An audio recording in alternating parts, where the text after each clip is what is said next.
Yep, I dated a sexy librarian. Usually that's reserved for the lady librarians, quite the opposite of the male librarians. But I just love that you said sexy in this version. When you introduced me to him, you said he was feral. well, those are not mutually exclusive in my book. I have always had a thing for teachers. Like Oh God. I don't know why, but like I don't just like a smart man who like has like just like a huge like vocabulary. And I think that people often knew Title IX back in the day as like, you have to have the same number of women's sports as men's sports. Yes. That's kind of what people are like, oh yeah, Title IX. And I was like, okay. But really, the basic is like, it limits sex discrimination in education. And then probably like 2011, they brought that to really focus on sexual assault and sexual violence that, disproportionately impacts women, queer folks, trans folks. And that's became a big part of how Title IX has been impacted in the last decade. And then I think that they must like make decisions, right? Like what clubs are on campus, who gets what building. To-do list. What clubs? What buildings? And then I think for me, primarily the reason I work in education is because I do view it as one of the most powerful tools for social transformation. And at the same time, higher education in our country was created for men, white men, non disabled men who spoke English, who were heterosexual, gender conforming, all those things. The dream. And it hasn't evolved very much. Okay, so I head of took a 3 years college. of Latin in high school. Okay, quisas tu pater. That's for the real homies. Latin's not dead. It's just on life support. Oh.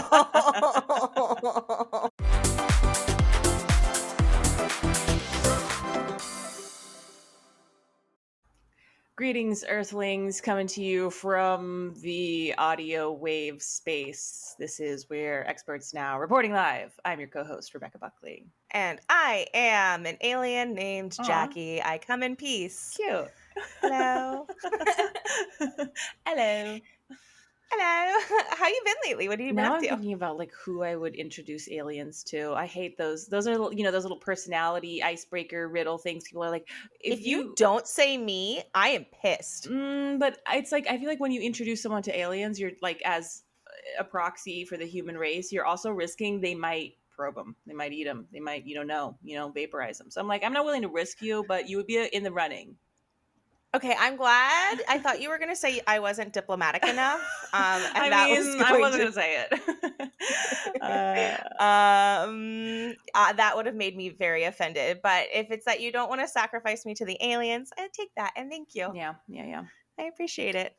Absolutely. Well, not that I'm should be the person in charge of deciding whom the aliens visit with, as evidence. Yeah, you're in charge. Yeah, as evidenced by my constant amateur acts.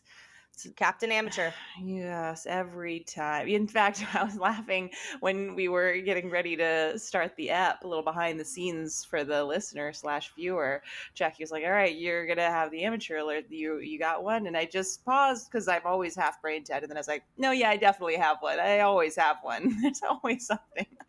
And she laughed at herself when she thought it. She she's just like, yep. And I was like, okay, don't let me on a joke because that's part of the podcast, but I really want to know. Well, the joke is me, as always, and it does relate to the world of jokes, of selling the comedy content, slanging it. I've been booking some shows. I always have a goal to try to do at least 2 book shows a month. This month I had 4, very exciting.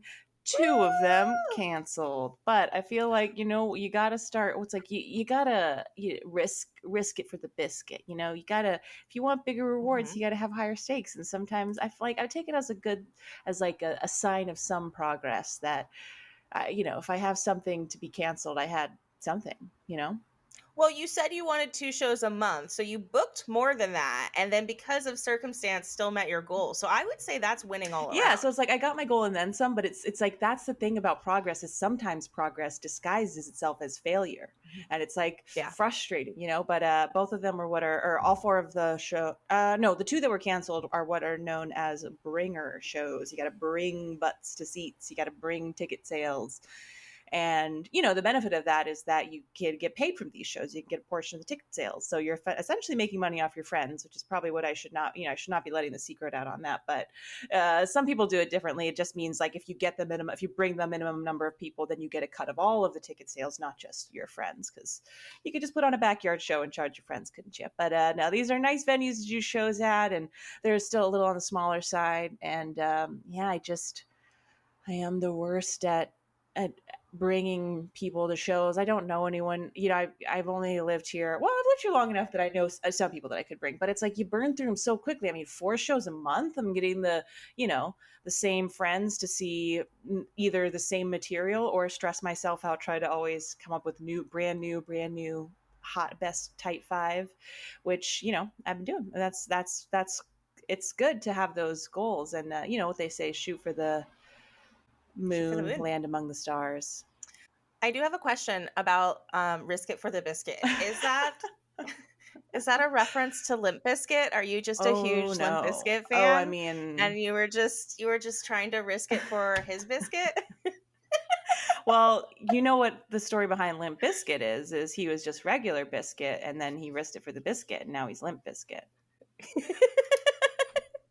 And it did not didn't work when work, the Limp Bizkit risked but it for the biscuit.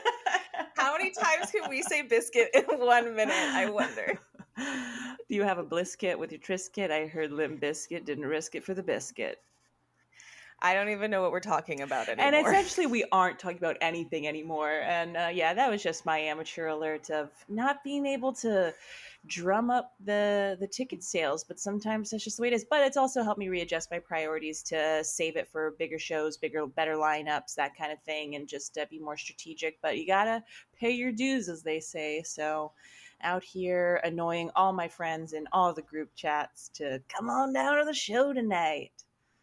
I love And it. we'll I continue mean, to. I have been to 2 of your shows. I know, and we don't even And live in the same city. we are together when we do it. Okay, that would only make sense. I only go to your shows When when I'm you're not not there. Yeah, there. thank you. Thank you. Those ones that canceled, they actually happened You anyways. still went. And I just went. I was like, I'm here for Rebecca Buckley. And they're like, she's not playing tonight. I'm like, good. Good. That I wouldn't stay if she were. Yeah, I know. Well, if that's how you got it, that's all. No, you are hilarious. And every time I go to one of your shows, I have the bestest time. And you're for surely the funniest person on stage. Except for that one lesbian who says that she was like the lesbian version of Forrest Gump, and I will never forget her. Never forget. Yeah, couldn't pull that name, but best comedian I've ever seen. So, speaking of the best comedian I've ever seen, Jackie, what's going on this week? What is going on this week is first off, we're coming off Pride Month, everybody. I know that when you hear this, it's probably going to be mid-August, but we are coming off Pride Month. It is only July 2nd for us, so whoop whoop. And I have a good friend who is Dean of Students, so I think we're going to deep dive into Dean of Students, but at a larger aspect, he also does diversity and inclusion at many schools. He's written books, very, very accomplished person. He's got a PhD, so he's very impressive. But we're going to talk about what it's like to be a dean of students, and then like what does a dean of students even do? Yeah. Like that, I Dean. don't know. Like I know they're there. Students. We both went to college. I am curious now about the etymology. I'm like, what is the function of the word dean even mean or come from? Like, are you the manager of students? Are you like fostering student life? Are you supervising academics? Like, what's the purview? Well, I think you're like the manager of the department. Okay, so first off, it's Middle English. It always is. And it's from Latin. I'm gonna destroy this. Decanus, which is chief of a group of 10. Oh. So I Decanus, guess because Deccan, like Decanus. or Deca. Okay. Deca is like a decade. Mm-hmm. Yeah. Okay, yes, you're definitely nailing it at that. So Okay, so I head of took a 3 years college. of Latin in high school. Okay, quisas tu pater. That's for the real homies. Latin's not dead; it's just on life support. Oh, that's sad. And also, it's time to pull the plug. I said it. Hot take, hot take. Okay, so it's the head of a college or university faculty department. That's still like, so I imagine that, like, okay, you have teachers, you have professors, right? And then I think you have like head of department. So one of my majors was poli sci, my other major was comm. There was a different head of each of those departments. And then I feel like they both fed into like the head of those departments probably fed into like the dean of liberal arts or whatever, Okay. right? Like at UC Davis. And so I feel like the dean. So there's a dean of each school, but is there a dean of the university? Is there a boss I dean? think there's like a head dean, Head dean. like the I deaniest. feel like that person does the least work and everyone usually hates them. No, yes, they definitely are hated, but they're the public facing person, right? Like, so like they're the person when the college does something good, they get in trouble. But also when the college or when college does something good, they get the, the accolades for it. But when the college gets in trouble for like, when I was at UC Davis, there was like, I'm going to look it up now. Dean UC Davis.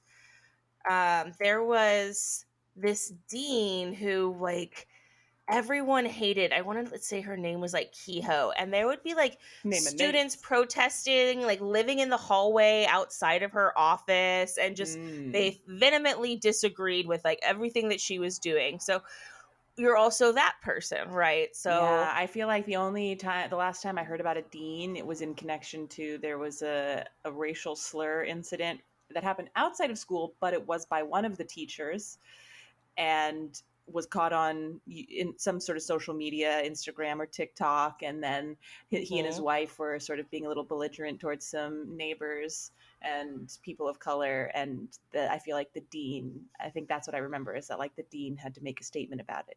You're right there, that front facing person. yeah, you're the one that everyone's really mad at, right? Like, and you don't want to be that person. I was like trying to look it up, and then instead came up the UC Davis pepper spray incident, which is like another. God, Davis is such a mess. My alma mater. Good gracious. Good gracious. But I will say that like maybe it's not a mess, it's that it's a very politically charged university, right? No libel happening here, no slandering university names. The dean of college then also has to oversee, I imagine, like all the facilities, right? Like, so this would be CEO of a company, the head dean, the deaniest. I'm calling him the deaniest. Yeah. Them. I'm sure they have a different name. Who owns universities? So it depends. There's private universities like Harvard. Most of the Ivy Leagues are private universities. A lot of schools, like so, if you have a University of California, that is a public university. It's owned by the state. Then there's like California has two sets of public schools. So there's Sacramento State, and there's the state schools that are one body. And then there is the UCs, and then other states, like some states. Like I imagine University of Wyoming is probably just one school. Yeah. Whereas like there are states where I think University of Colorado has University of Colorado Boulder, University of Colorado Denver. Yep. So that's like connected.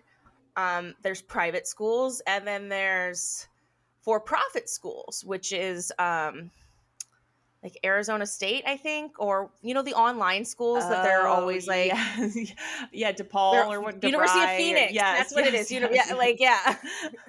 Not DePaul, DeVry. Which is funny story is, speaking of those schools, back when I went to college really late. I did not go right after high school. Like I attended some classes, but I didn't really go.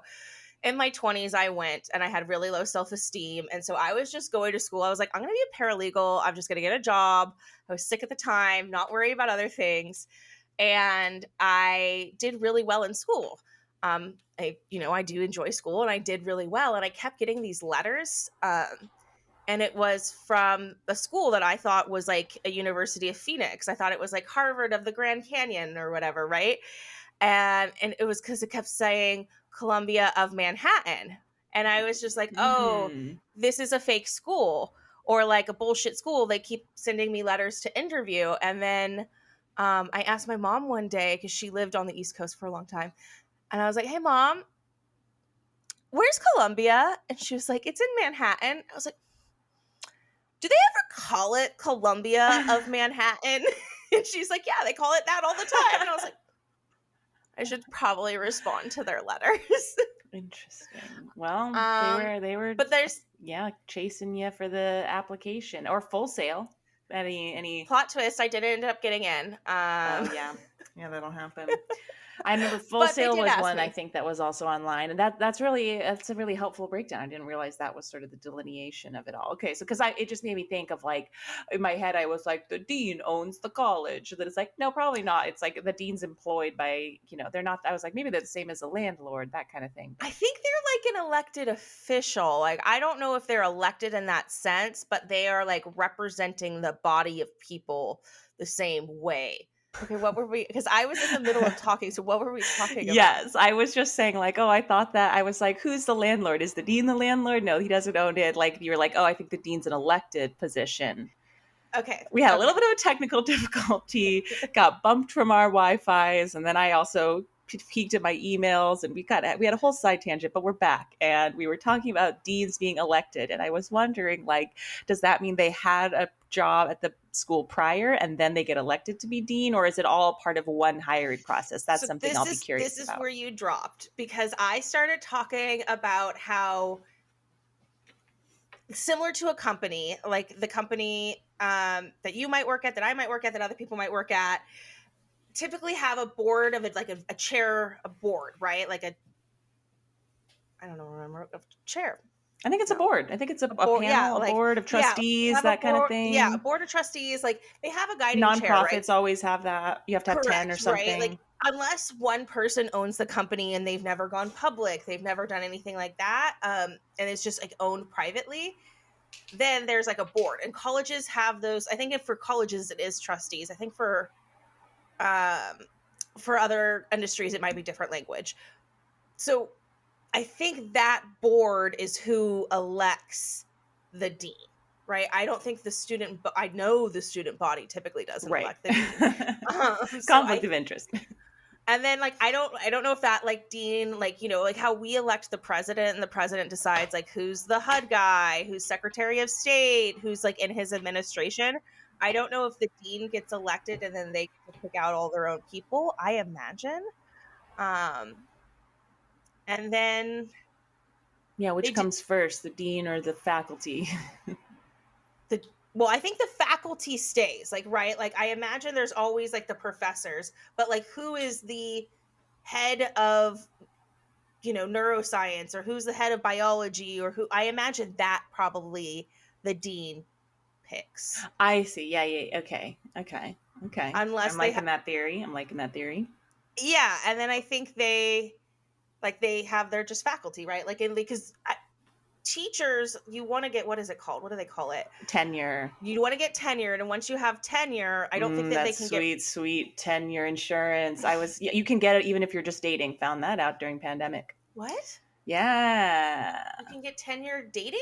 You can, if you're dating someone with tenure, you can get some of their insurance. Maybe they can put you on their policy. Okay, I thought you get some of that tenure bennies. I thought fringe you were saying benefits. that I could like apply for like tenure with my relationship. No. I think that's called marriage, but yes, that's a marital nepotism, I guess.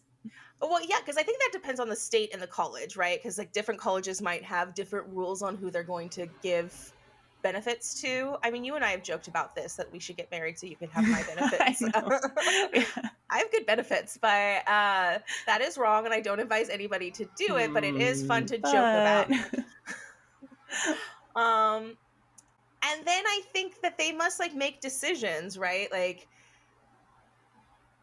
what clubs are on campus, who gets what building.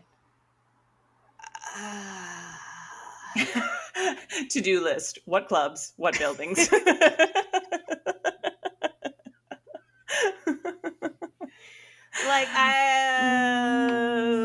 I imagine that they deal with problems between the departments. Dispute. Okay. Okay, did you ever watch Community? Yes. It's a Oh, great show. yes, the It's the dean. dean. The dean. What's up, my fellow students? So My fellow young people. What's up, my fellow young people? I imagine just it's that a lot of that, getting dressed up, Making designing balls. So speeches. yeah, it's probably like how you engage with the student. Like you got to do graduation, you do welcome stuff. I'm sure Mhm. they lead the pep rally because they have those. Sure. Yeah. And I think also like I'm trying to think of like who, so it's like a liaising position. You're a liaison Well, I think you're like between CEO students and the external people. Yeah. So I'm thinking like what are the kinds of operational decisions you would have to make for whom? Like for stakeholders? Are you budget. talking budget, you're Budget's running going to be a big one. budget, which Um, where so budget then would come from again as upstream the owner, the whether it's mhm. state owned, for profit, Well, or the privately money would owned. come from them, but you're going to have to decide how you spend that money. Right. Like, does the vet school get a new CAT scan machine, or does the literary department get a new library? That was so weird because my brain took, there was like a fork in the road at vet school. I was like, veterans, veterinary. Then you said CAT scan, and I was like, another fork, another fork.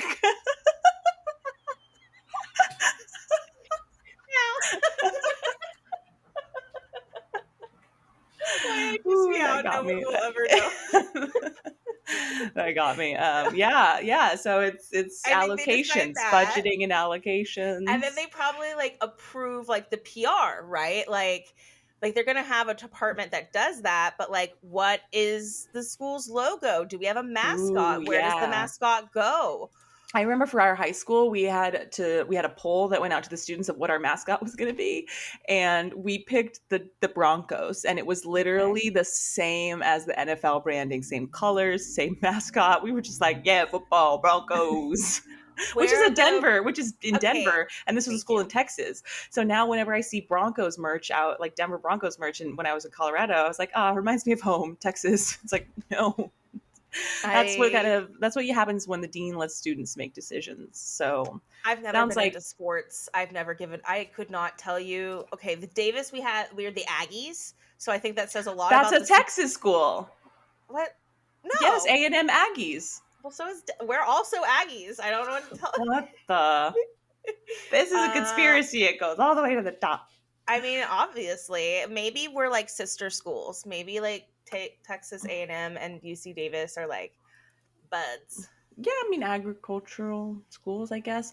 So yeah, I guess Dean is making some doing some resource management Yeah. decisions, which also probably includes, you think, like hiring, firing, that kind of thing. Like we got to Well, I let people imagine go, we that's got to part hire of the people. chair, right? So it's probably similar to like allocating what departments gets to hire. Like, Mm. uh, history, you guys don't have a lot of people in your major, and we're going to give you less classes this year. Therefore, we need less teachers. So the tenured teachers over there get to hang out, but you associate professors. I love that word. I just dated a professor. Totally forgot about that. Yeah, did he ever say anything about the dean ruining the He day, that had kind to of meet with thing? his dean one time, and he found out how many classes he got the next semester. So Ah, really, so that's there you why go. I thought about it. I was like, where is this information coming from? Why do I know it? And I know it because I have always had a thing for teachers. Like Oh God. I don't know why, but like I don't just like a smart man who like has like just like a huge like vocabulary. This is a family show, Jackie. It is not. I swear all the time. And I didn't even say anything wrong. I said huge vocabulary. And that Okay. is really what my turn on is. Like when a dude says a word that I have to look up, I'm like, Yeah, if I have to hot. look up a word, I feel like you've Mhm. reached a caliber that's worthy of me deigning to speak with you. Yeah, like what is it? I think I've mentioned this before. Like I'm definitely like a sapiosexual or Yeah, whatever they same. call it. But you're straight sapiosexual nonetheless. You You have know, oh I don't revel really know anymore. Like, yes, pride. I mean, I'm not saying a gay. I just Nope, don't it's think too late. You're no, gay. I just don't think I have a clear understanding of my own sexuality. Like, right? Like, Sure. Yeah. The spectrum is how, it's intangible. It's something that must just only be felt. So sometimes it can feel yes. And I definitely, yeah. aloof. So what gets me going really is those big words. Those big, big words. You mentioned this in a A previous episode, lexicon. size queen. It's just a size queen for those words. Yeah. You know? For personal vocab. Okay. Oh my gosh. We got derailed as we always must. Yeah. So you have a little bit of, exposure to the dean role in a Well, the professor's life. professor role, I have dated more than one professor, and I've definitely dated more than one person who's worked at a university. Like I've definitely dated, like I've dated researchers at universities. I dated a neuroscientist one time. Well, yeah, I mean, I had 4 years with the head of a department. I don't know what the dean does. I'm like, I just hear blah blah blah. When are we going See, to be talking yeah, about the L word? library. We didn't even talk about that. Like library services, that's a huge one that the dean has to oversee. Like they get a shit ton of money every Mm-hmm. year. Yep, I dated a sexy librarian. Usually that's reserved for the lady librarians, quite the opposite of the male librarians. But I just love that you said sexy in this version. When you introduced me to him, you said he was feral. well, those are not mutually exclusive in my book. And the best part is like he had wandered off some point when we And were he was like like floating. literally up a tree when we were looking for him. So Yeah, like he had like, and you were like, I don't know where he went. He's feral. And I looked around and I was like, I guess so. I guess he is feral. Okay, move on. and the dean's got to control all those sorts of types. Yeah, so like there's a cafeteria, there's all sorts of like facilities, so I'm sure the dean makes decisions about that. So then what's the checks and balances on the dean? I guess it's just the chair. chair. The Oh yeah, student. so that's the whole point of them, is that they are the boss, Okay, so the I limiting figured out power. what the Katehi was the chancellor. So this woman was the chancellor. Okay, the deaniest, we figured out their name is the chancellor. Okay, Remember? the head dean is the chancellor. Yes, That's a I named perfect the name. deaniest earlier. How could you even forget that? I was like, top of the dean's list is the Is the chancellor. chancellor. Okay, I so like to at say chancellor. Davis, all the students were protesting the chancellor because in like 2011 there was a bunch of kids doing protests for Occupy movement, and they were Okay, pepper yep. sprayed. And so the Not a good students look were for the dean. not a good look. I will link this in the episode. And they spray painted the students. The students were like sitting on the ground peacefully, like Pepper spray. peppers. Yeah, was I saying spray painted? You did, and that seemed a little cruel and unusual. Although so does pepper spray, to be fair. Yeah, I'm sending you a link right now. Look at the image because the kids are just sitting there, and I shouldn't be laughing. But they pepper sprayed all these kids. It was the Occupy movement, and then they were saying that they swept it under the rug. They didn't support it. Photographs and videos like went viral, but they were like accusing this Katehi person of using heavy-handed tactics against peaceful students, and they were calling for her resignation. I don't know why this happened in 2017 when the original incident was in 2011, but apparently my ear was still pissed.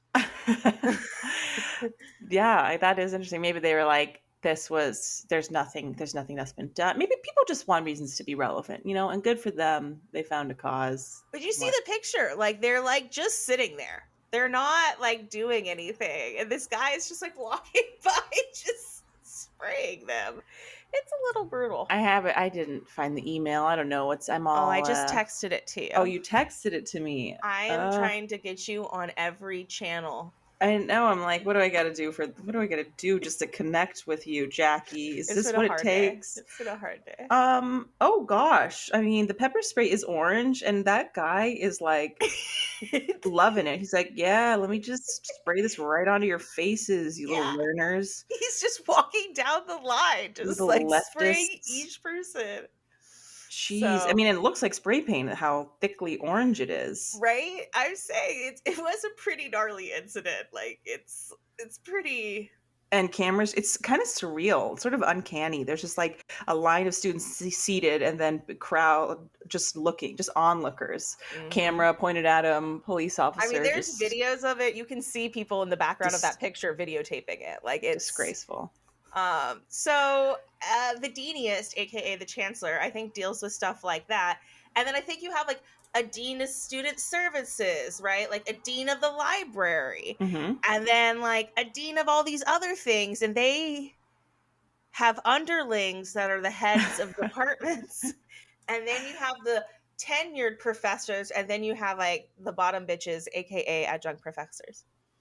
Yes, adjunct, I know. And I somehow never even made it to that level, despite some time in academia, arts education. 'Twas not for me. 'Twas not for my blood. Okay, why are we British now? Because we said chancellor, and I can't get out of that lane. Chancellor. I said it, and I, of course, I'm using the royal we now, of course. Hui. Well. I think that we have just derailed. I think we've gotten all over this. I think we're already experts, and we are going to make the dean's list, baby. We're not making the dean's list. We do exactly nothing on this subject. So, let's go learn more about the topic. Let's go to school. Yeah, let's go to school.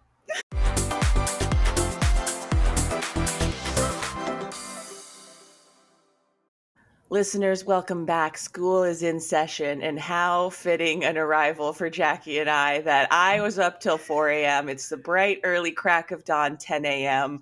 I set no fewer than 5 alarms and to get the 2 paces from bed to microphone. And some listeners say, if you listen closely, you could still hear the sounds of Jackie and I oversleeping our alarms to this very day. Jackie?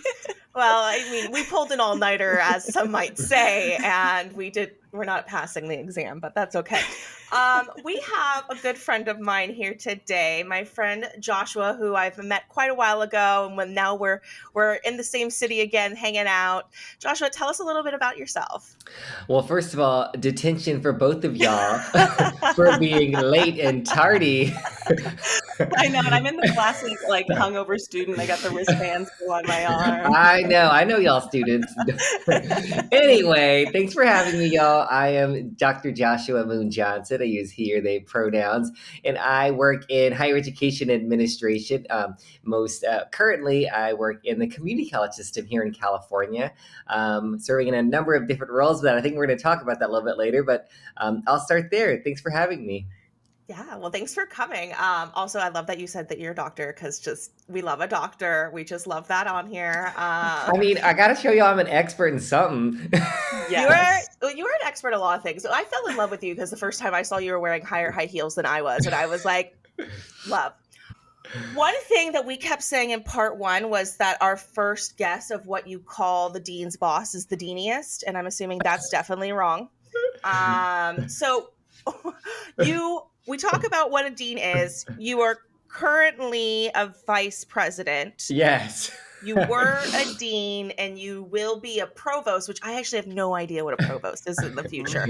So why don't we start with those 3 roles, what they do? Yes, this is just nerd talk. And so anyway, for those who went to any kind of formal higher education, and this is, of course, very U.S.-centric with that as well, which I think most of our terms probably came from like the Oxford and the Cambridge model of higher education that we adopted here in the United States. But so a dean typically runs a school. So like the dean of the College of Education or the dean of the College of Engineering, that's mainly like guys guiding those faculty and stuff like that as well. I think this other thing around, I was mostly dean of students. So whenever you're on campus, the most fun things, as well as the probably most scary things, the dean of students does those things. So I often thought I had the coolest job and the hardest job.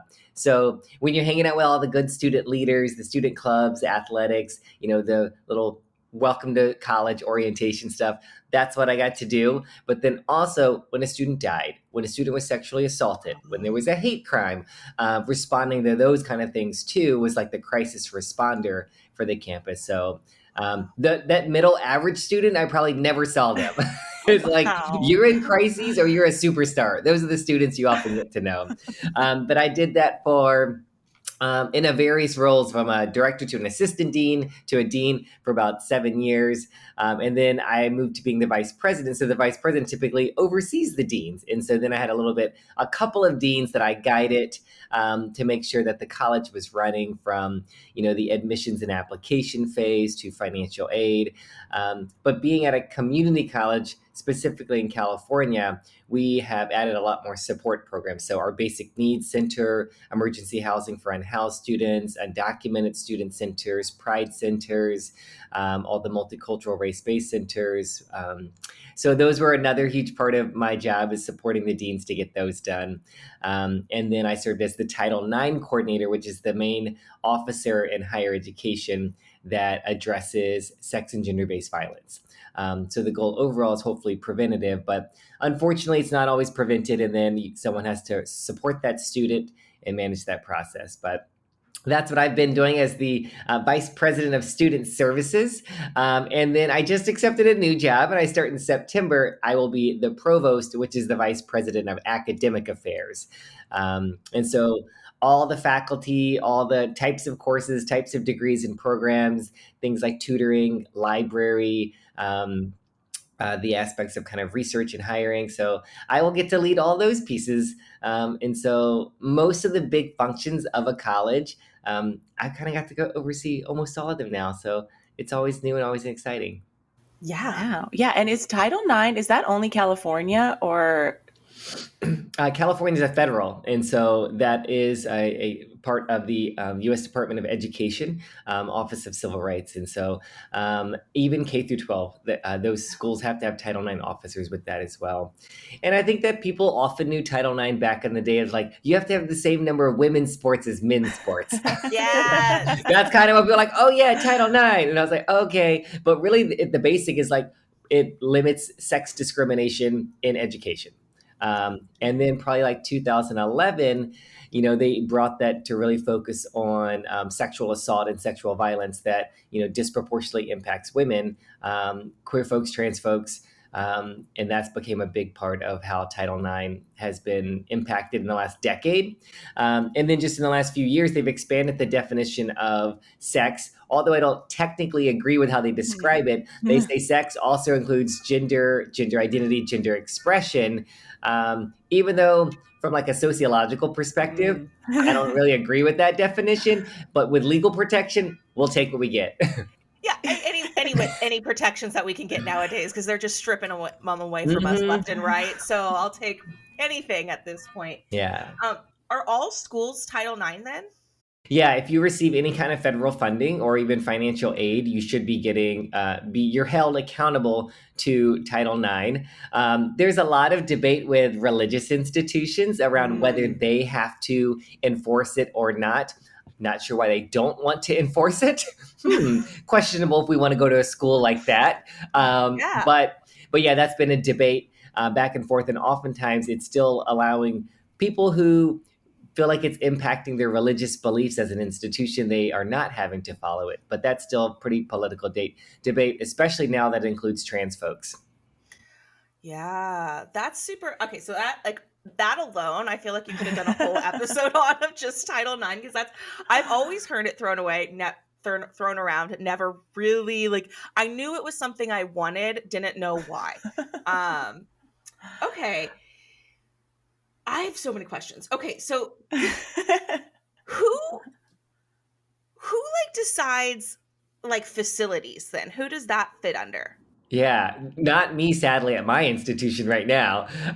Oftentimes, it's like a auxiliary vice president of like administration and finance, something kind of like that. Typically, they oversee that. But early in my career, I was that res life person, the RA, and I spent like 10 years working full time in housing at a couple of different universities, and I lived in the building with the students. But a lot of my stuff had to fall into facilities kind of things too. So it's like you were the educator, you were the crisis responder, and you had to manage the facilities. So I was like, oh, Wow, you do a that's little bit of everything.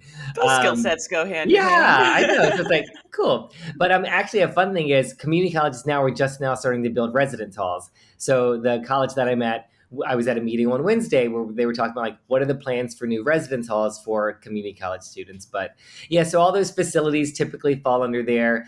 The main area that I get to be responsible for as a student affairs kind of person is often the student union or student center. Which I always call like this is the living room of the college, and this is where this is where you meet your besties, where you meet your friends in college, and so you get your food there, you hang out, you study, hopefully get involved and do some fun things with that as well. So I've always seen the facilities of the institution as one of the core places where you build community and build connections. So that's always like this educational idea and this facilities idea, they're intertwined into one if you're actually running a college successfully. See, I think it's like almost like I'm like, do you get to pick where people go and then do people fight over the best buildings? And then like, is like the history department like, we've been getting gypped every year. Like we're still like, we haven't gotten our upgrade. Because I feel like, I don't know, I've gone to more community colleges than I'd like to admit. And Connoisseur. I finished college eventually, but I feel like it's, like that there's like a science to where you put everything on a college where everything decides to go. And I didn't know if that like led into any of the like politics of No, of never.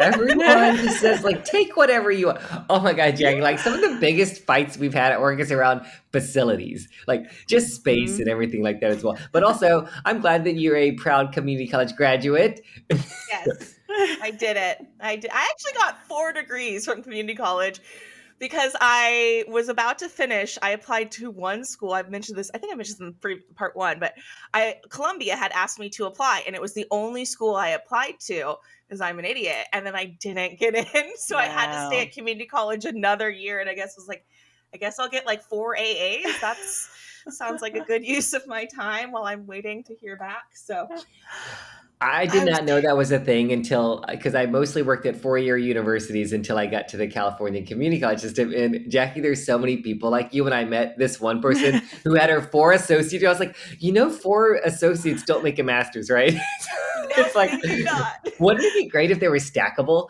Like, Because I have two BAs too. oh, Again, useless. we're gonna start calling you Wow. Dr. Jackie. I think that all the degrees that you have, we're just gonna give it to you. You tell them I gave you an honorary doctor. I feel like that works. That works. Yes. Oh, But I don't even remember what our original conversation was. Oh, I want to know the politics. This oh, is the this is politics of space. Yes. because Um, we mentioned this in part 1 too, but I went to Davis and I was there when after they did the pepper spraying. I don't know if you know about that incident. They pepper sprayed all the students, and I was there in like 2016 or something when they were all like sleeping in the chancellor's like hallway, like protesting her all the time. So I feel like there's always like some hot goss happening on a college campus. yeah. Community college definitely that I would the UC students definitely are more active and they have more agency and they advocate for themselves. Unfortunately, most of our community college students don't do that as I would like them to. It's the faculty or staff that are usually the more angsty ones around space, but that's like where they are a lot more of the time too. But probably a third of the kind of conflicts that I'm managing with my teams or area have to do with like space and office and centers.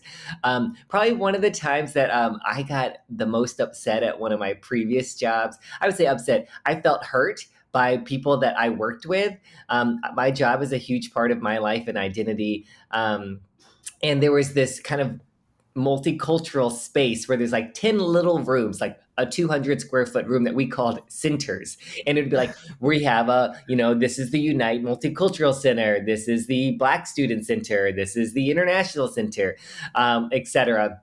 And we had an open space, and we had to make a decision. And so I was like, everybody who uses this space, come together. Let's talk about our principles, our values. How are we going to make this decision? Okay, here are the competing priorities. And it really kind of came down to one last space, and it had to either be a counselor's second office, which is good and valuable, or creating an undocumented student center.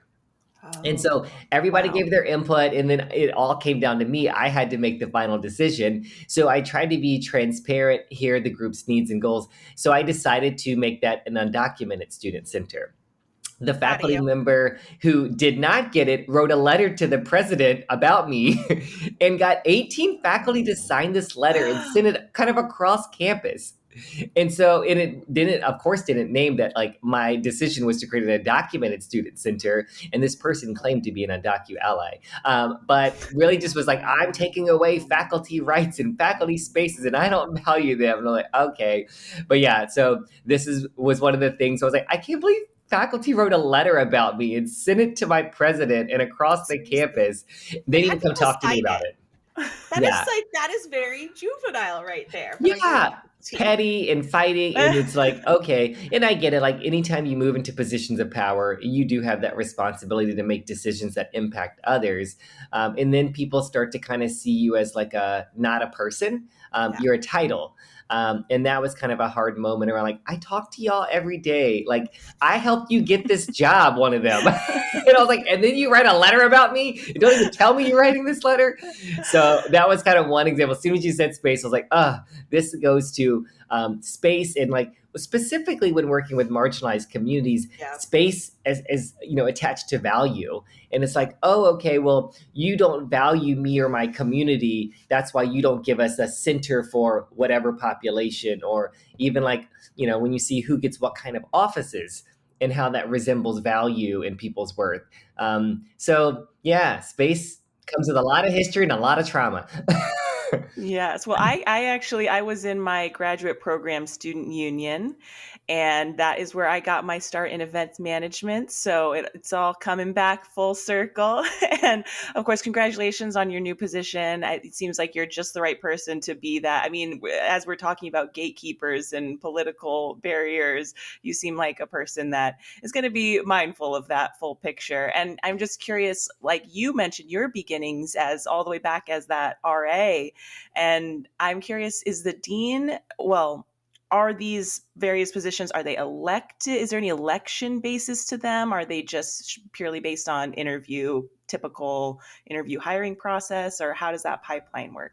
Yeah, it's mostly interview selection process. And so, nice to hear about your involvement in your grad student union. I did a lot of event stuff too. I planned my whole wedding in like a day. And I was like, oh yeah, I used to plan events for like graduations and orientations. Like I know how to plan events. I was like, student affairs people, like you're the event planner for the college usually. But yeah, so whenever I was a youngin', and I just said like, I think I want to work in education. And I didn't know what that meant. So I thought, I think I'll be a professor. That's what you do if you work at a university, which I do like that. But then I found out that I was like, oh, wait, you can work here and you're not. And my boss at the time was getting his PhD in higher education. He's like, yeah, you could be like a dean of students. And I was like, oh, that sounds more fun. And so I was like, okay, what do I do? So when I made the decision to be a full-time kind of university staff person, I was like, I'm going to be a dean of students. And so you go through kind of the interview process. In student affairs, I switched jobs probably every 3 to 4 years. And in 4-year universities, it was like, okay, I went from the University of Alabama to Binghamton University to Northern Illinois University, University of California, Santa Barbara, University of Wisconsin. And then I went abroad to American University of Malta. So it was like every 3 or 4 years, you move sometimes across the country, sometimes across the world, which I loved when I was younger. And then I was like, I think I kind of want to settle down somewhere. So like California Community College System, here I come. But yeah, you do kind of the interview process. When I was at 4-year school, sometimes it'd be like a 3-day interview. Like you have to have meals with people all the time. You have to sleep at like a hotel or on campus. But yeah, the process for my most recent position was, I had to file an application that's a state application that is way too long, and they ask you the same question 6 different times. And then they want you to give them your resume and cover letter, which they already have all that information. So, but then, you do a little interview with like a committee. As a public school, everything is very much like there's got to be people from each union on the committee, the senate's on the committee that you have to kind of meet with and decide. And then usually if you make it to the next round, it's a little more less formal with different people like the decision makers, like the chancellor and president. But something that is a little bit election based, that when you were talking, I was like, oh, this last one I had to do like a 45-minute video interview. So they have like the big boom mic in your face and a camera crew, and then they ask you questions and they film it and they send it out to everybody at the college. Everyone? Everybody. Well, and then it's like, this has happened at a couple of schools as I moved into higher level positions. People start forwarding this video. So people at other colleges are like reaching out, like, I saw your interview. I watched it twice. And I was like, why would you watch someone's interview? Tell those people to watch this interview, though. I will tell them this. So it's like all these random people get to watch you do a job interview and then like give input. And I would so I'm hate like, that. oh, okay. So luckily, when Jackie's like, jump this podcast, like, okay, it's just like another interview. Like, show up and talk, and people get to put in the comments what they think about you. Yes. Oh my goodness. Yeah. We haven't had any trolls yet, so we're good.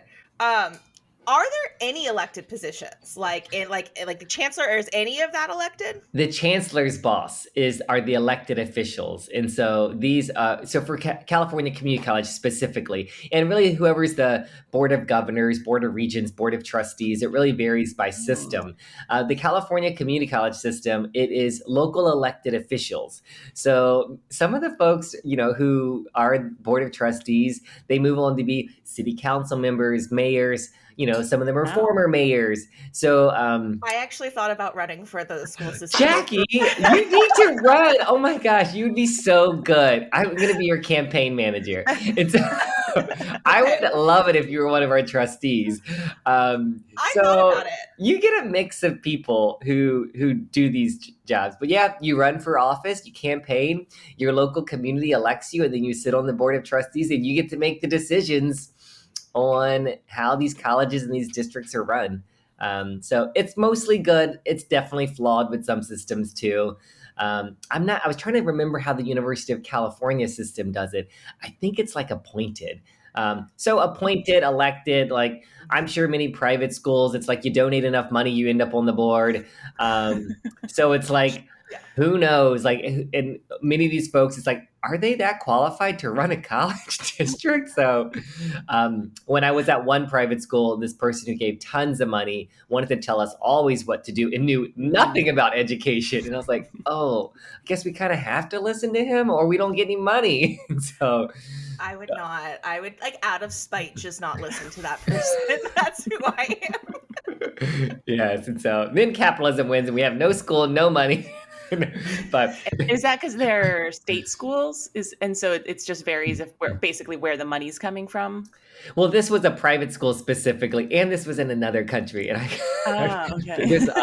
There's some drama behind that school. We have to do that one offline because my life. Malta will be calling. That you've heard about the Sicilian mafia. It doesn't go too far from there. So anyway, I better quit talking about the mafia on this podcast. One was like, "Hey, give my son an A." Yeah.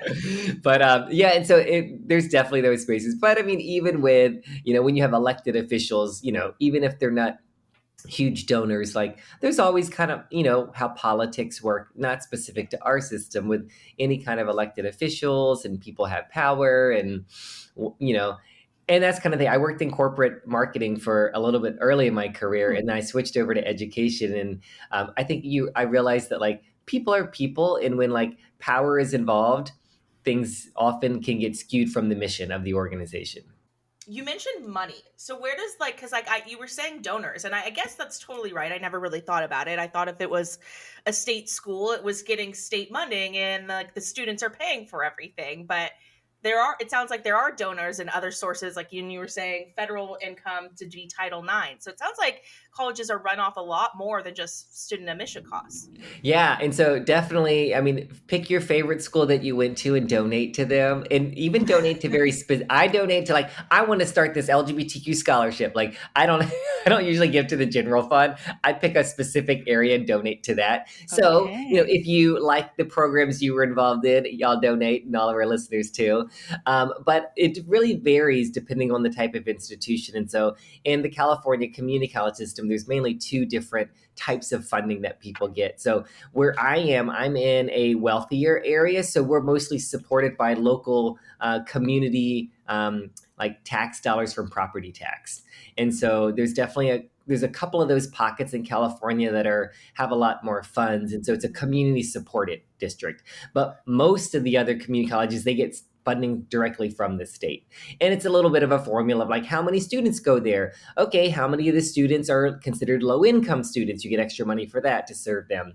And then the other one's like what are your outcomes? Are students getting degrees? Are students transferring? And then you kind of get a little bit of a performance based funding there too. Oh, I was their dream. I was low income, got 4 degrees, transferred to Davis. Jackie, they saw you come. They're like, Cash, come here.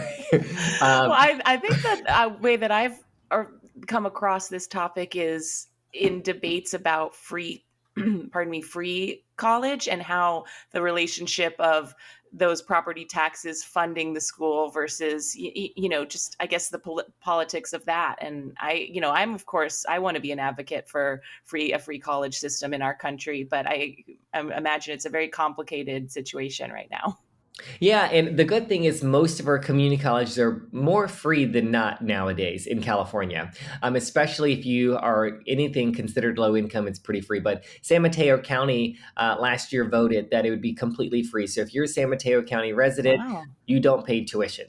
And a lot of the fees are waived too. And so even if you qualify for low income, you get like a computer, you get textbooks, you get a gas card, you get a food card, like because in California, Jackie's angry. Yeah, I am. Why did I not take advantage? You can still you're a San Mateo County resident, so you can still get another degree, Jackie. Yeah, go back get another one. I thought about learning a language, so maybe. Yeah, I've been wanting to get like a yoga certification, and like if you live in the county, even that's free. Even though the many degrees I have, I was like, oh yeah, if I'm a San Mateo County resident, I can become a yoga teacher now. And I've been wanting to defer my student loans, so I'm about to move in, Jackie, and Always a good plan. Yeah. You'd have to move back to San Mateo County though first. Just saying. That's the rub. Pulling you over here, Joshua, and you two back. Both of you come over here. Let's all get degrees. Okay, so money comes from everywhere, which is actually kind of insane. I kind of always thought that just like what you paid in tuition is what funded everything. So that's almost, yeah, tuition. I mean, I think the UC system, do not quote me as an expert on this. I think it's something like 17% of the operating budget comes from like tuition or something like that. And so it's like, and I think that people don't understand how expensive it is to run a college. And it's like, oh, okay, no. So yeah, definitely a school like a UC, if they're not pulling in research dollars and donations, those schools can't really survive. And luckily they're, world renowned, so they do. But we've been seeing a lot of private schools closing in the last couple of years. And so even Mills College in Oakland, which was historically one of the, only women's colleges on the West Coast, and it was predominantly known for women of color and queer women of color, had to get sold to Northeastern University because they couldn't afford to continue to operate. My niece went there for a little bit, low-income student from Mississippi, and it was cheaper for her to go to a private school in Oakland than go to a public school in Mississippi because they gave so much great financial aid, but then they couldn't survive. So it's like, Yeah. oh no. So I think that that's what it is. And like, I have a lot of international students who pay 6 times the tuition of a California resident. And still, that's not enough to actually fund the resources and the faculty and the staff that it takes to run in college. And so it really, you have to do fundraising to keep your college aboard. You have to apply to grants, or you really don't have much to support the students like they need nowadays. That's like I feel like that's such a like tall order, right? Like we're coming out of a pandemic. We have lost like connectivity in our societies. Our systems are not the way that they were. And now on top of educating and ensuring that your students are like doing well, you have to go raise a bunch of money too. That's just seems like, and it makes you feel like you're like I did fundraising before events. And so like it makes you just feel like you're always on. Like there's no moment of the day that you can like relax like when you're out and about, because like you have to be putting on that like facade that like everything's great, give us money, you love us, we're awesome. And that's a lot. Yeah, and most like college university presidents, the president's main job is going to get money. It's like if you're a good fundraiser, oftentimes that's what people want as a president. Like the college hopefully can run itself and the president go get us some money. And so, it's kind of a fun thing. I did fundraising for a minute and it's always kind of like, it's nice when you're like, oh wow, look at this check I just got to support disabled students. That's awesome. So that's a good feeling, like that's hard to kind of beat. It really is hard that colleges are really relying on this. And people have often questioned, like, why have colleges got so much more expensive in the last couple of decades? I mean, I hear about people who are in their like 60s, like, yeah, I saved my money during summer and then I paid for a whole year's college tuition in my room and board. And you're like, wow, what kind of job did you have in the summer? That was my mom. Yeah, that was literally my mom. She's like, and then I would like work in a restaurant the rest of the year and just pay my living expenses. And I'm like, that sounds nice. Yeah. And so, I mean, I think one of the reasons, and this is anecdotal around why it's so much more expensive now, but a couple of decades when we thought about who went to school and actually succeeded, these were typically folks who were non disabled, white, upper middle class, more men. And those were folks who their families probably went to college too, so they didn't need as much support or services. But as we've tried to do better with opening women's centers, multicultural centers, undocu centers, LGBTQ centers, tutoring programs, pipeline programs, all these things that like people who've been historically and intentionally excluded from education, for them to be successful, that adds a lot of cost. So it's like, as we're actually trying to say like our college and university is really meant for everyone, you have to provide the support for them to succeed too. I think that's like a really like great point, because I never really thought about it that way, that the people that were accessing college before were a certain population, and part of really ensuring that it's accessible to everyone, that we kind of had to provide more services. And I never really would have like made that connection in the back end of like what we had to like step up. um Interesting. What do you think is like maybe like the biggest challenge that either you or like community colleges as a whole are like kind of facing right now? Yeah. We're open access institutions, so there's no SAT you got to turn in. You don't even have to have a high school diploma to go. And so, as much as like we want to be open and accessible for all Californians, knowing that California is super expensive and without a degree, even with degrees, it's pretty hard to survive financially in California. And so, as much as that's the mission, even with schools with many resources like the one I work at, it's still never enough resources. And so, whenever students are there and they're doing super great academically, and then you find out they're sleeping in their car and they haven't eaten 2 days, and it's like, oh, wow, how do you support this student? And even last year, we had, I don't know, over $1 million in kind of these food gift cards that we were giving to students to use in the dining hall. We ran out. And then we ended up, I think, with about 400 students that we couldn't give these food cards to because we just didn't have enough money. And we're a pretty wealthy district. And so sometimes it gets really overwhelming when you're looking at like, we really are trying to transform people's lives. And it's like, we're running out of people, we're running out of resources. And so some of my staff will be sitting there with like, I have this student here who I want to give an emergency hotel voucher to, but we ran out of money. And so them and their child, I'm just telling them like, yeah, like it'll get better. And like, will it? How will it get better? And like, so you have a lot of students with a lot of needs. And then we just often don't have the resources to support them.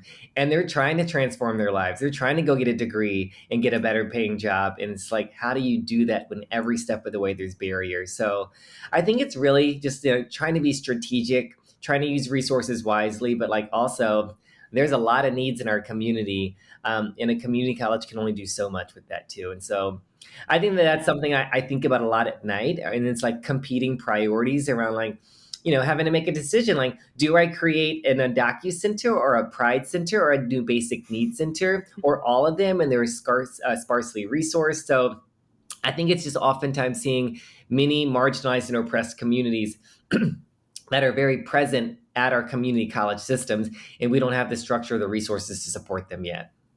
And do you get do you get any sort of mental health background, or is that just kind of on you to kind of train yourself and know how to prepare yourself for those very real human moments? Yeah, and I mean, I would say I would hope yes, sometimes no. And so I have a lot of background in my degrees and stuff around kind of counseling, social sciences, social support, stuff like that as well. And I've kind of done intentional mental health first aid trainings, trauma-informed care trainings. And so now that I'm in a management position, I provide all those trainings to my team members. So they have that space. And also, like, if you're the frontline person sitting there with folks who just experience sexual violence or domestic violence or is unhoused, that kind of is, trauma that those folks are receiving vicariously as well. So making sure we're supporting those who are the caregivers on our campus too, in addition to them always being kind of in this place of trying to save the world. And so that's true. But I would say, our systems, community college systems, have not done as good of a job with creating pipelines of folks who are coming from social work programs, counseling programs, where all folks at the institution at least have a basic level of understanding around kind of mental health first aid. So I think we're getting there. I think trauma-informed care has been kind of infused to some folks' training and development, but many folks don't. It's like they went to the school, they liked it there, and they just kind of stayed there. And it's kind of a learning on the job, and not as much kind of formalized training as I think many folks need. And even when people are like, oh, well, this person, is a front desk attendant. I'm like, yes, but that person often is the first point of contact with someone who just experienced trauma too. So we definitely need to do a lot better with providing that level of training to all people who work at our institution. That's hard. Like I worked at a sexual assault and domestic violence safe house at one point. It was like the same thing. Like I even had massive amounts of training going into that role, and it was still like it still weighed on me every night, right? And you don't think about every person at the school that engages with it. Like I had this girl like stalk me essentially when I was at community college, and she was trying to fight me, and I wanted nothing to do with it. She was picking on somebody, and I basically stepped in and was like, knock it off. And then I became her target, and I had to, use the services at the school. I had to meet with the dean and basically explain what was happening. I was very fortunate because at that time I was on the speech and debate team, and I basically had a bunch of nerds with me all the time that would just take me to classes. But I think you forget about that, right? Like what actually happens at a school. It's not just a place of education. It's really where life happens, and anything in life can happen, like those awful, awful things. And being at the front desk, having a student come up to you and be like, I was just stalked, and like I was emotional, cry, right? Like, and like what to do with that. That's so much. And kind of like what I was saying before of no matter how much training you have can even really, really prepare you for those moments. And like the stress that like comes after the aftercare of it. That's a lot. Yeah. Well, thank you for sharing. And that's a lot to handle for sure. I mean, I think especially with like some of our like traditionally aged students, when you leave home, you move somewhere, you're 18 and you have no one close to you and you experience something like that. It's like, often folks at 18-year-olds don't have the, emotional, mental, and wellness skills to cope with something like that too. I mean, I'm glad you took advantage of resources because I think a lot of students like, it's scary to go into an office like that and to tell someone. And so, and another thing that, I mean, I'm pulling out all the things that you shared with us. The other thing is you were involved on campus. You had the speech and debate team as your support system. And I so did. that's why I always tell people, like, get involved with something, because you need that crew. Like, having that community is so vital to being successful. Oh, that was, I mean, I look back on that. So that was, I had just gotten out of a relationship where I had been sexually assaulted, and it was the hardest point of my life. If I had not been doing speech and debate, I would not be here today. I can like guarantee that. My coach was very ill. I was very ill at the time. And so like he was the one person who was like, I don't care how you're feeling today, Jackie. You're going to go and you're going to give the speech because that's what you wanted to do. And it was just like, it changed the whole way that I thought about my illnesses of like, oh, I can't do anything. And he's like, no, you don't feel good, but you can still go do it. And just,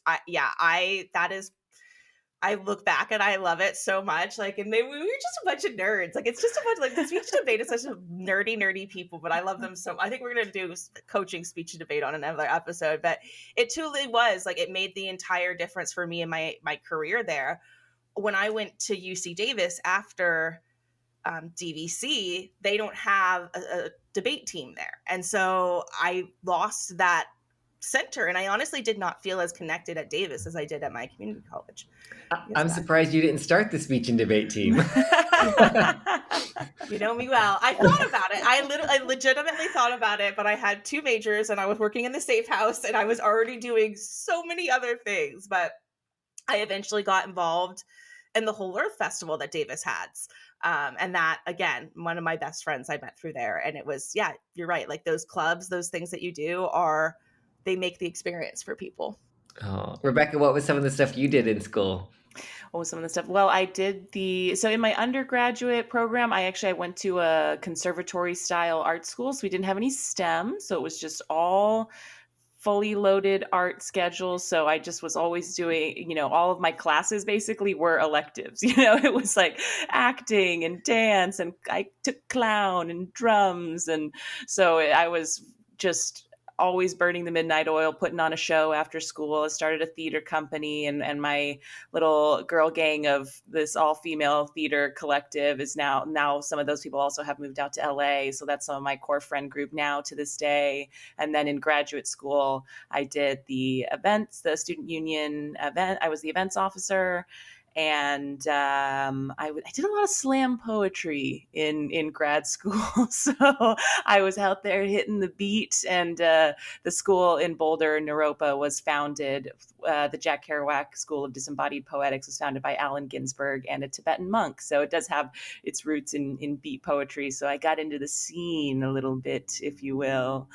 But as far as like your scene and what you're getting into, so this new position is going to be a vice president. Provost. Oh no, that was okay. Then is a vice president becoming a provost. Okay. And so does your workload come like down from the top, or is it sort of like up to you to like navigate your course of how you're going to be managing and securing new resources?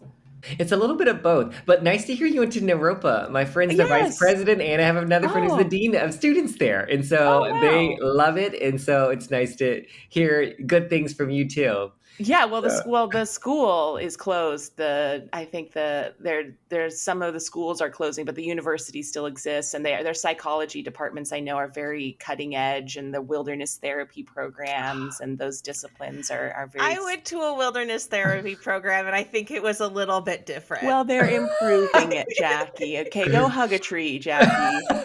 That's what you do in wilderness therapy. No, I hike 10 miles a day, and then they beat you down emotionally, and then you just cry, and then you wake up at 6 a.m. and look at you hiking. Now. Look, do you feel like it was meaningful? It scared the fuck out of me. That's for sure. I was a good kid when I got back for a good 19 months. Sounds like another session is coming up. My life has been a lot of interesting things. I can't believe there's a wilderness therapy. That blows my mind. I love that. Oh, but your other question around as my new role is the provost. Well, I move into it next month, but I have a pretty good idea. The person I'll be working there is the president I work for now, and she moved over to be the president at this other college, and I will have the same boss as my president. So that's pretty nice that I know who I'm working with, and it really varies a little bit too because as the California community college system, there's 116 colleges. It's the largest higher education system in the world with almost 2 million students. And so being a state institution, a lot of the direction that we get comes directly from kind of state government. And so we have the California Education Code that pretty much lays out a lot of parameters. And then we have a lot of assembly bills and Senate bills that our lovely representatives and senators put forward for us many times, doing great things to kind of support the direction that we want to go. So that's something that's a little different than when I worked at four-year universities.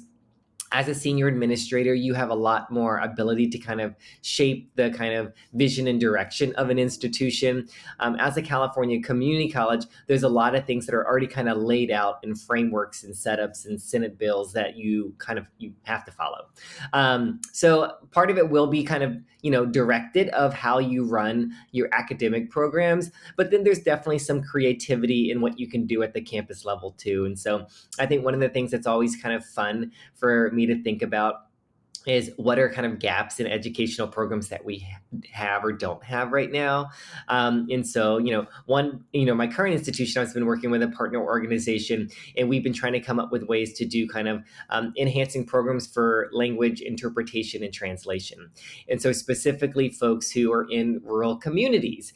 And so it's like, okay, so can we create a certificate program where if you've already been, working, in the agricultural, area, and you've been translating into this language that's native to you, can we do a certificate program to give you some tools and empower you, and then you're marketable as an interpreter or translator?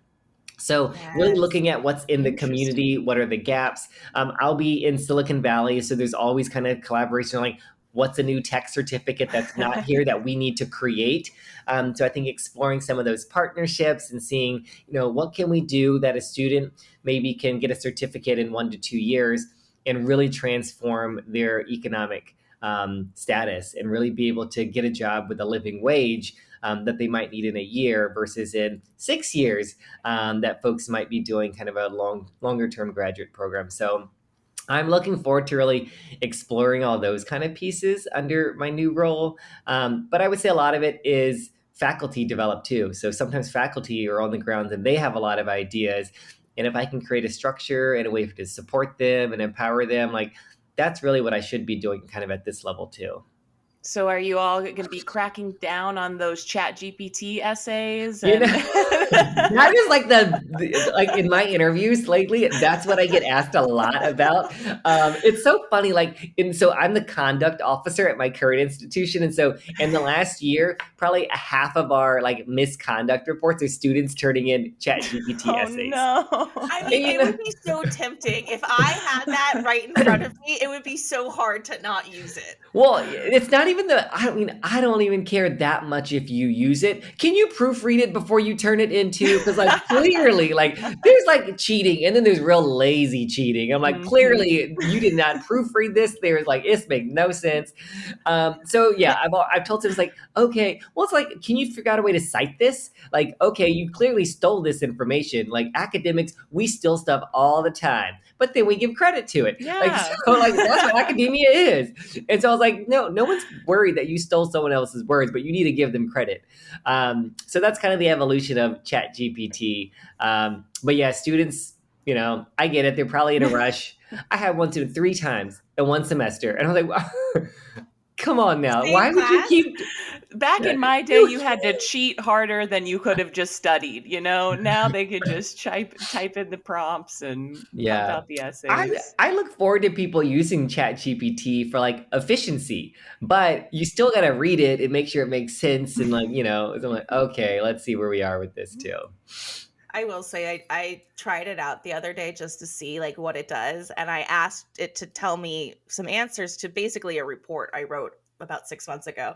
And it had 6 out of 8 of my points. And I was like, Okay, I guess I'll quit now.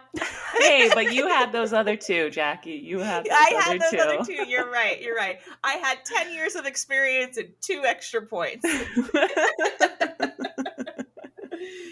Okay, what have we missed? Like, what else is this? Is there anything that we need to know about this system? Like, I know there's a ton, and we could probably do 500 deep dives, but anything that's particularly people should know? Yeah, I don't know. I mean, I think that just this idea of running a college or a university, it's like that industry is so historical and traditional. And so I think that that's what kind of protects higher education in many good ways, but it also holds higher education back in so many ways because it's not very nimble. Versus other industries move more quickly and are more adaptable. So I think that that's where we're struggling in society is higher education is maybe not meeting the immediate needs of its citizens at this point too. And evolving is hard for higher education. And so I think that we're going to have to make some hard decisions soon. I mean, people are already having to do that when you're seeing universities closing down, which typically like that's not a thing that be like, oh, this school's been here for 200 years. Now it's gone. And so it's like, okay, schools are going to have to adapt. And we're seeing them luckily, and a good thing that came out of the pandemic is organizations or higher ed organizations did adapt. Now we actually have more robust online programs. So I think that that's definitely a limitation for folks when they're always wondering, like, what's this issue with higher education? It's so deeply historical. And then I think for me, primarily the reason I work in education is because I do view it as one of the most powerful tools for social transformation. And at the same time, higher education in our country was created for men, white men, non-disabled men who spoke English, who were heterosexual, gender conforming, all those things. The dream. And it hasn't evolved very much. And so when people are like, oh, why do we need, affirmative action in education? Or, oh, why do we need all these support programs? Like this system was built for white, straight men, and all the other people coming to it are expected to kind of fit into, a round hole in a square peg. What is that thing? Oh, yeah. Whatever that thing is. Yeah. So when people are like, why are we still talking about like race-based application decisions or admissions decisions? It's like, because this is a system built on white supremacy and it has not changed very much, sadly. Yeah. All right, Jackie, that's our task ahead of us. Are you ready for our pop quiz? Well, if you can see my sign, it says Hex the Patriarchy. So I obviously have feelings over here about all of this. Am I ready? I feel like I've been more ready on this one than some of the other ones recently. Open notes exam. Open notes. I took notes. Am I quizzing y'all? Who's quizzing y'all? We're proctoring ourselves here. Okay, and I'm grading. Yes, we're gonna sum up how we've done, and you can give us a 1 to 10 score and see if we're if we can. No, we're gonna do A through F instead. No, I'm just kidding. Oh. I like it. I respect what's the one where you just get like participation? You're just sitting in participation examination. Yes. Okay, so I think. Oh gosh. Okay, let's start with that. Education systems are first off different in different countries, which I did not know.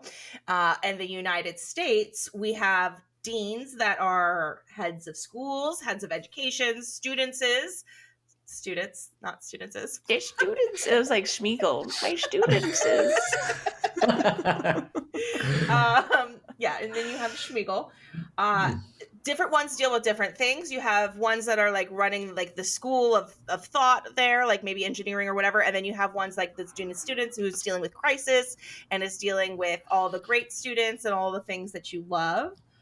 The great stuff and the bad stuff, the crisis and the accomplishments.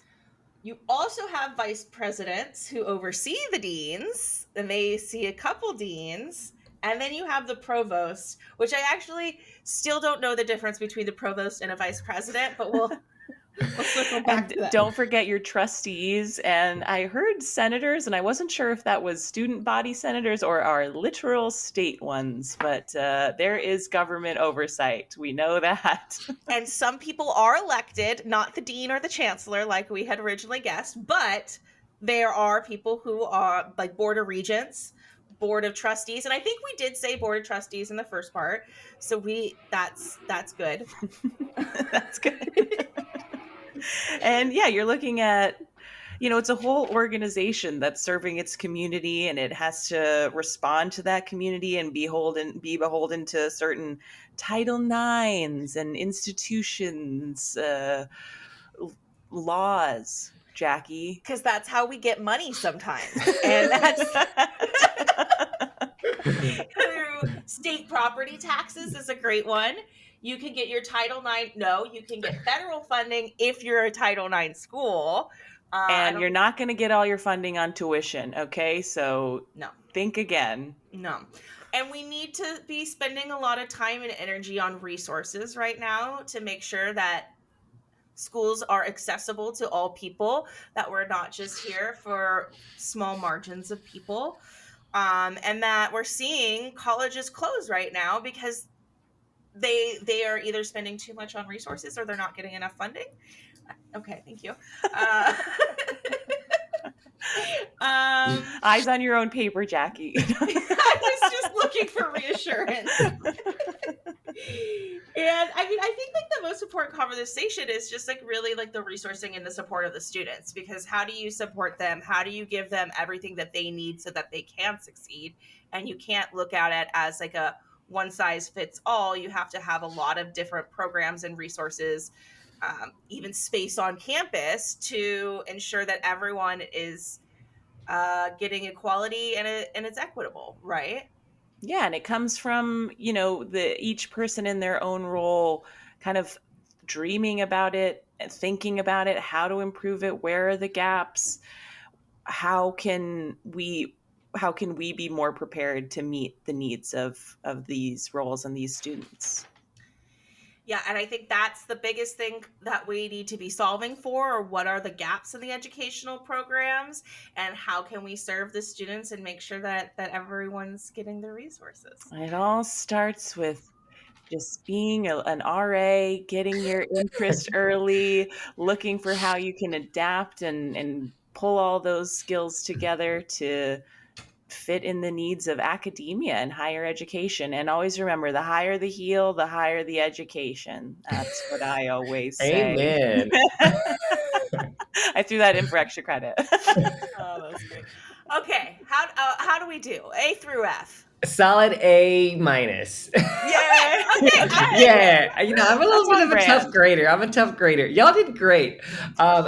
Yeah, I'm glad y'all, this was a grad school 101 in higher education administration. Y'all learned it quickly and pulled it all out. And so, yeah, I mean, I think just like for any of the listeners, it's like, I know I talked a lot about sad things about higher education and community college systems, but at the same time, never feel like it's like not for you. Like, I think that there's this imposter syndrome. Sometimes folks who's no one in their family ever went to school, like, it can be for anyone, and be your own number one self-advocate. And so I think that that's kind of what I often tell folks who are thinking about going to school, going back to school if they had a bad experience the first time. You're never too old. Some of our students are 80 years old. And so that's always exciting to see new folks in each stage of their life. Yeah, my mom was a non-traditional student, actually, right when Napoleon Dynamite was popular and everyone was saying, your mom goes to college. I was like, she did. She went back to college because she left to have babies, and now she's getting her higher education. And you know what? Now she is a teacher. She is elementary. She teaches several grades, English and reading. So there you go. And I was very excited to hear you talk about the translation and interpretation programs. I thought that was really interesting because, yeah, it's valuing people's life experience and those things that are non-traditional, paths of education that you're, giving, affirming those people and giving them more valuable skills. So yeah, are there any ways that we can, give back to our schools, or things that you want to bring awareness to here? Yeah, I mean, I think both of you as California residents, of course, voting specifically on bills and legislation that definitely impact and prioritize education for those who have been excluded from education systems. Easy thing for folks to do with that as well. And I think that we always have probably folks, young folks, older folks around us who are thinking about college, supporting them. So now that y'all are experts in college, I think it's always nice to have folks who, your friend's younger sibling, your niece, nephew, whatever it might be, that like those folks who don't have anyone to encourage and guide them, to kind of be that person to inform and to encourage and connect them to resources. I think that's always such a valuable piece to have when folks, I have most of my students, like they're the first one in their family to ever go to college. And so being able to encourage and support them, taking them on a tour, something as easy as that. And so, but That's yeah. actually a good idea.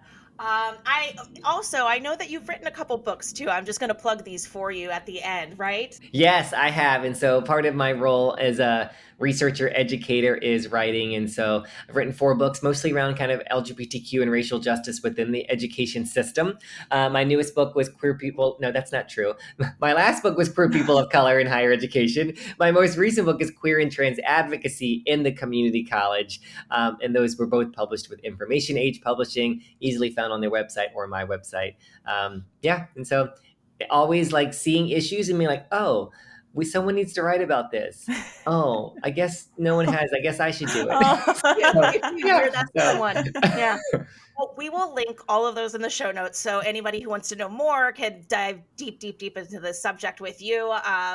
But thank you so much for coming on. You are such a wealth of knowledge, and I think so much of what you had to say today about access and ensuring that people can access school is really the important part, right? Like, thank you so much for sharing that message and getting people inspired to get an education. Well, thank you. I loved having conversation with both of y'all and enjoyed my morning coffee in this time. So thank you for having me. Yeah, thank you. And Jackie, let's turn our tassels to the other side. Yay! Graduated and have a great summer. That was great. And that was the show. Thank you everyone for watching, and we hope you stay curious. If you enjoyed this video, watch our other videos here on YouTube, or you should listen to the episode on We're Experts Now podcast. Bex, where can they find us? You can find us wherever you listen to your favorite podcasts like Apple Podcasts, Spotify, and iHeart Music. And what if they want to talk to us? If you have ideas for something you want us to investigate, send us an email at we'reexpertspod@gmail.com. That's wereexpertspod@gmail.com. Great job on that spelling. Ooh. A+. Do you do this professionally? I believe we're both doing it professionally right now. Wow. People should know about this. I completely agree. And you can find us on Instagram at We're Experts Now Pod. Thanks again. And if you enjoy the show, subscribe and comment, and do not forget to leave a 5-star tip. That's a great idea. Are you a podcast expert? I think we both are. I think we're experts now. This has been a Just Being Better Media production.